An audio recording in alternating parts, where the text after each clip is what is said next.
Dans un village où les traditions et les divisions ethniques dictent les relations, Moussa et Astou, deux jeunes amoureux, rêvent de s'unir malgré l'interdiction formelle de leur famille.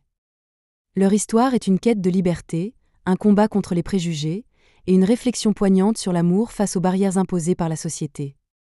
Astou, 17 ans, est une jeune fille douce et ambitieuse, passionnée par la couture.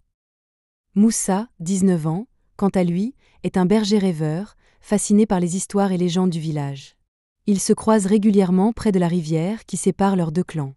Leur amitié, née dans l'innocence, se transforme en amour.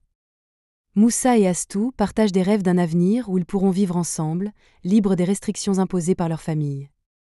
Astou, en souriant. Moussa, et si on quittait tout? Si on partait loin, là où personne ne pourrait nous séparer? Moussa, songeur. Et si on restait, Astou? Si on leur prouvait que notre amour est plus fort que leur querelle? Un jour, les parents de Moussa découvrent la relation et exigent qu'ils mettent fin à toute interaction avec Astou. Les deux familles, appartenant à des ethnies différentes, entretiennent des rancunes historiques profondément ancrées. Père de Moussa, tu ne toucheras pas à cette fille. Elle n'est pas des nôtres. Leur sang ne se mélange pas au nôtre. Moussa, mais père, c'est une personne, pas une couleur ou un nom. Je l'aime.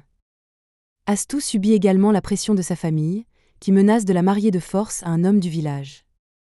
Mère d'Astou. Tu fais honte à notre nom. Si tu refuses ce mariage, tu n'es plus ma fille.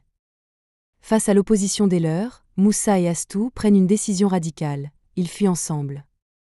Ils se réfugient dans une cabane abandonnée à l'extérieur du village, espérant trouver un moyen de s'échapper vers la ville voisine.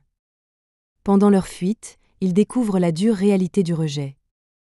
Ils rencontrent des villageois qui les dénoncent à leur famille. La rumeur se répand, et une traque s'organise pour les ramener de force. Astou, épuisé, pleure dans les bras de Moussa. Astou.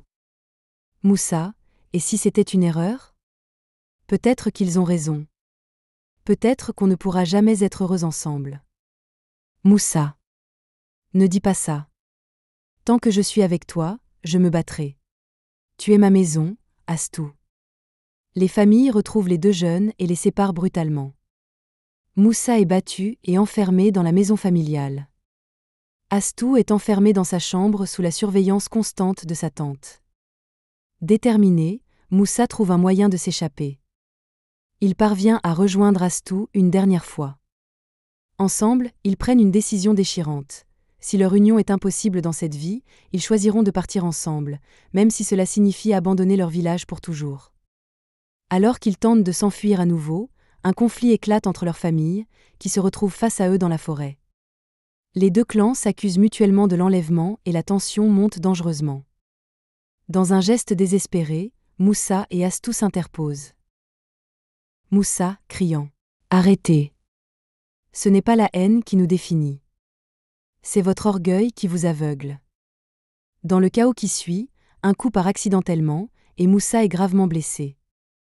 Astou hurle de douleur alors qu'il s'effondre dans ses bras. Moussa succombe à ses blessures, laissant Astou seul et inconsolable.